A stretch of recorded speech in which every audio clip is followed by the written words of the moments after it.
Hey guys, what's going on? So this is yet another Treant video. I can't get away from Treant. I'm very much trying to go into Genie gameplay. There were a couple of videos that I wanted to showcase, namely for Rush for Glory, and then I just didn't.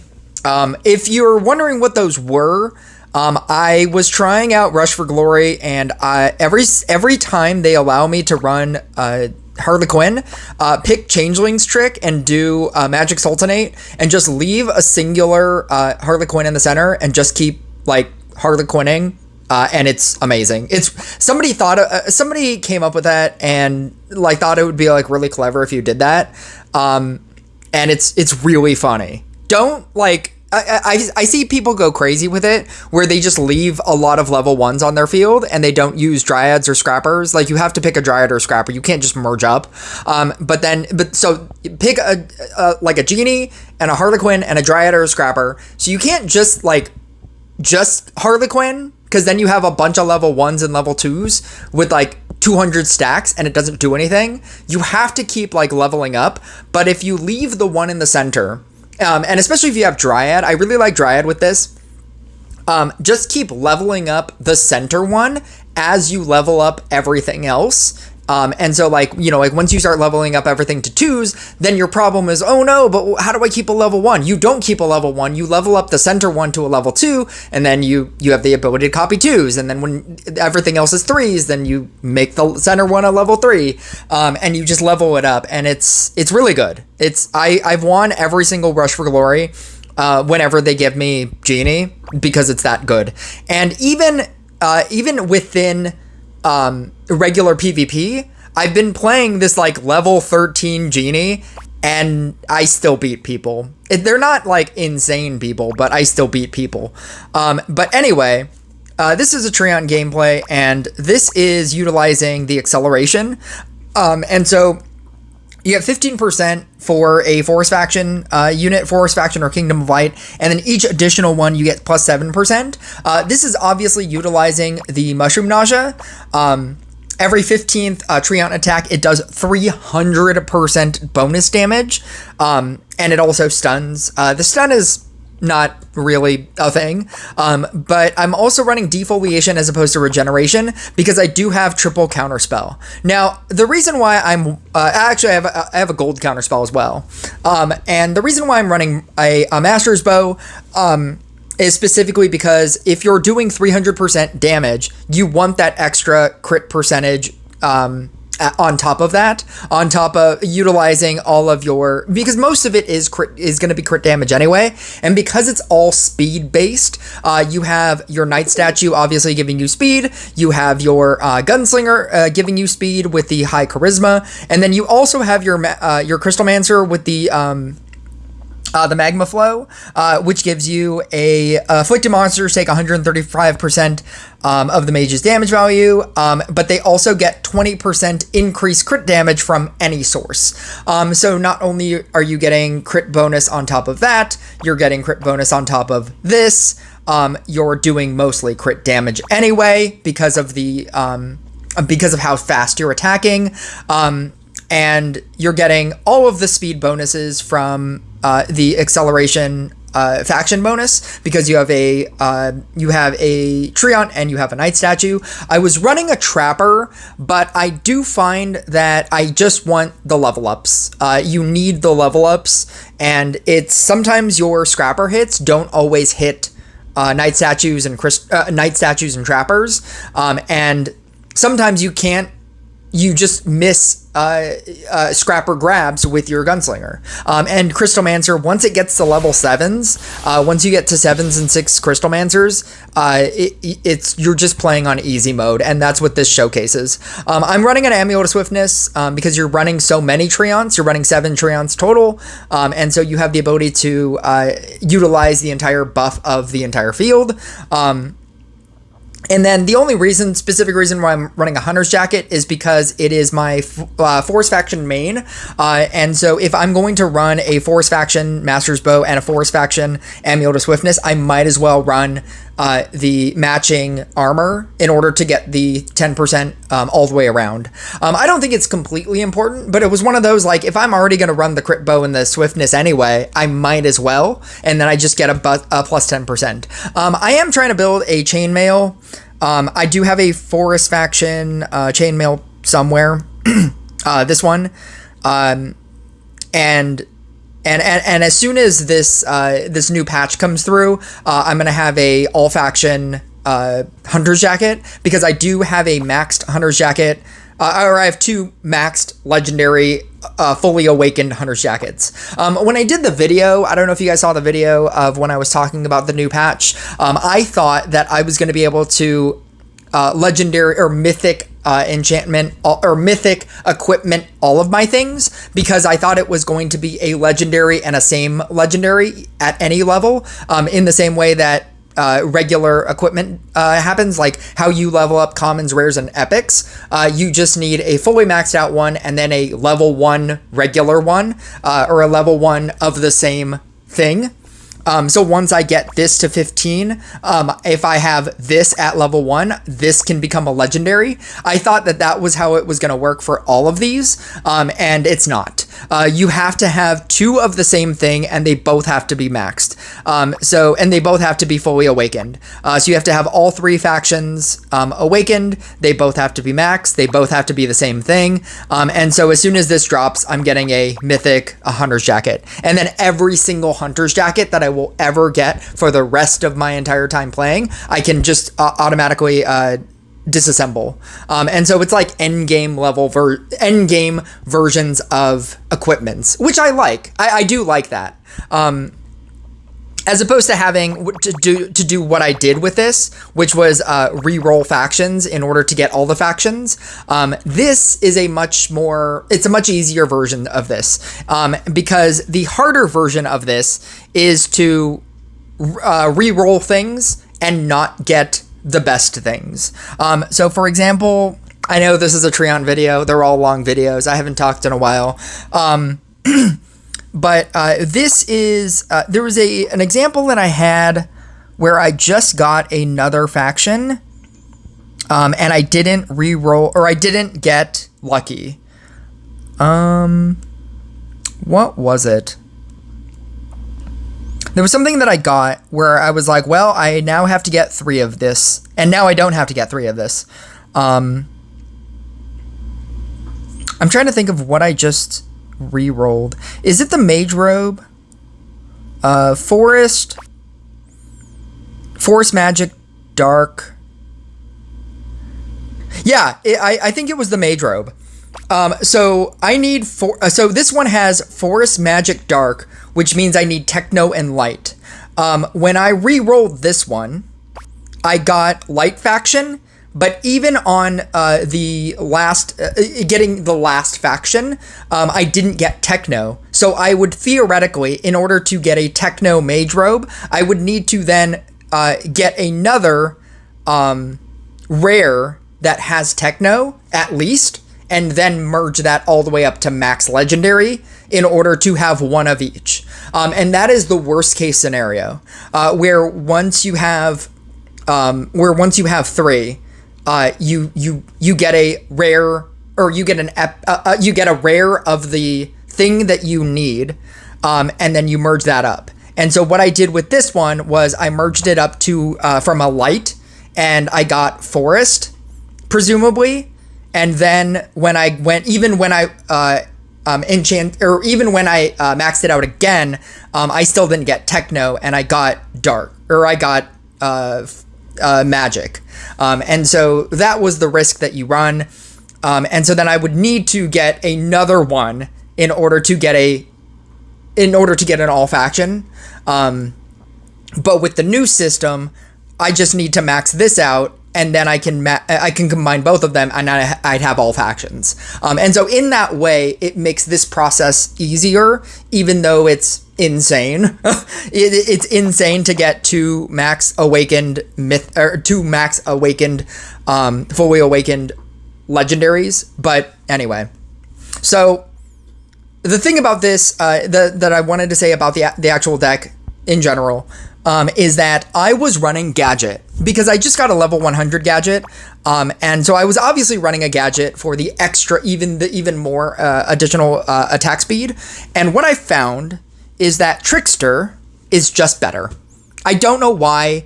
Maybe because this deck just runs through mana so quickly, but Trickster is just better. It's kind of insane how many more matches I'm now winning because I'm running Trickster as opposed to Gadget.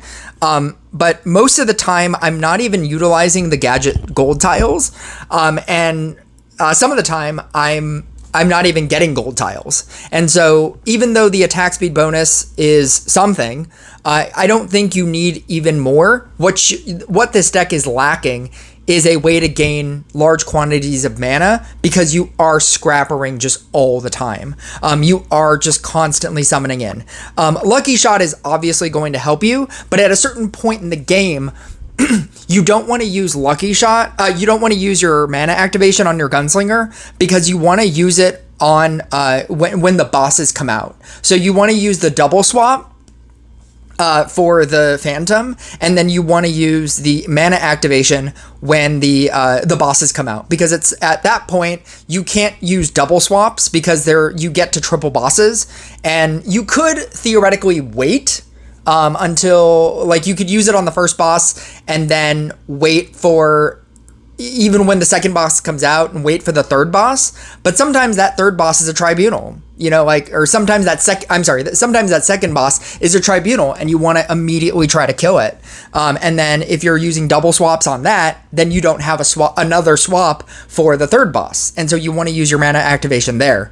And so what I found is that you don't get as much mana as you think you would.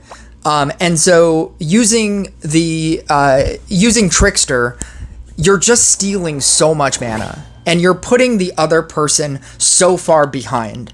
And then when people use Trickster against you, then you're just evening the field.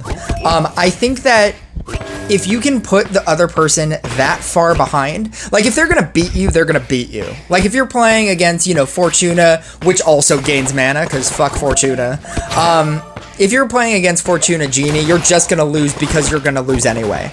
But I mean, if you're playing against a regular deck, if you're going up against a Blade Dancer, a Cultist, a Monk, a Bruiser, if you're playing against a non-event unit deck and they're not running Trickster, you're going to be so far ahead in the game than they are. This would even be better if you had Mage Robe, but again, the reason why I'm not running Mage Robe is so that I could get the all 10% bonus. Not that the attack speed is really hurting him, but I'm getting 10% bonus on my Amulet of Swiftness and 10% bonus on my my crit bow. So I think it's good. This is a build that I don't think a lot of people would think of. Because most of the time when you think of diagonal knight statues, you're using the other diagonals in order to build stacks. In this build, I'm actually utilizing the other the other corners for my Crystalmancers, therefore giving it more attack speed because it's being empowered by the knight statue, and that is contributing to my defense reduction. But instead, what I'm doing is I'm using the two center tiles to gain knight statue stacks, like right there. If you want to rewind, I just got two knight statues in those, the A3, C3. Those are the two spots where I'm giving each knight statue stacks. And so I'm utilizing stacks there. But this is essentially the entire build. What I have right now is my entire build. I do try to speed up my levels because it did feel like I was losing very heavily to this Blade Dancer early game. And so what I did was I started merging all of my level 1s into so that I can have level 2s. Your early game is very, very bad. It's very easy for you to lose out on the early game to a Genie player, to a Bard player, when they start doing like billions of damage like very early on, or hundreds of millions of damage early on. Right now I'm doing 2.5 million. He's already doing 4.5. A Genie player will probably do like 45 million. Like when they're like hitting you that hard that early, and then, you know, like what happens is like a bedlam happens, and then they, you know, like they swap out your like 2 of your Treants or something.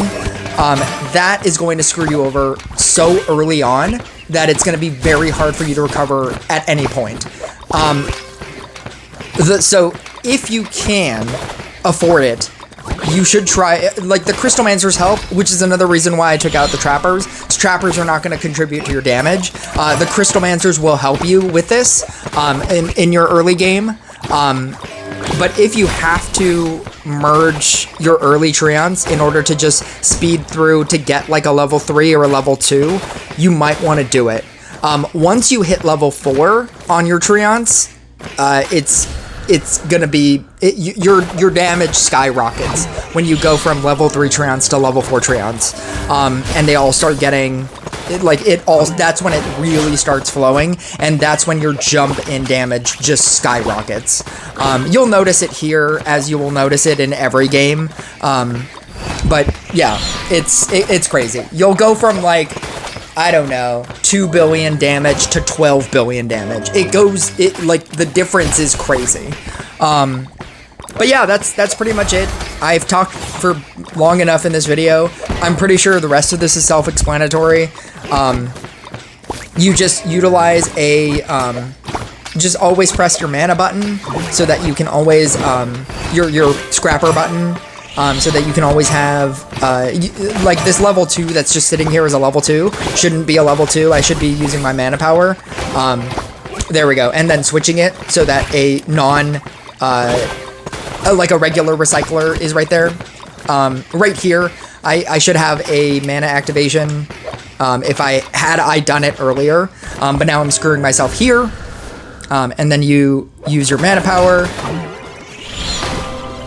move that in, and then you just keep bouncing off the AC, the A3 and the C3 spots. That's pretty much it. And then you just have the ability to double swap the centers, and you're giving everything 15% off of your Gunslinger high charisma. Everything's getting a bonus from, everything except for the middle one is getting a bonus from your Knight statue. I don't know, I think it's a pretty good build, and I did pretty well here. So enjoy.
Oh, I think I will pop up in here for a second.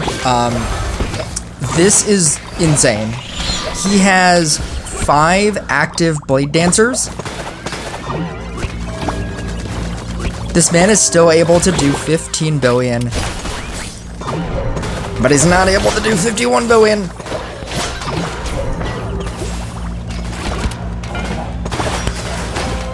I was just shocked that he did that amount with like 5 Blade Dancers. That's crazy.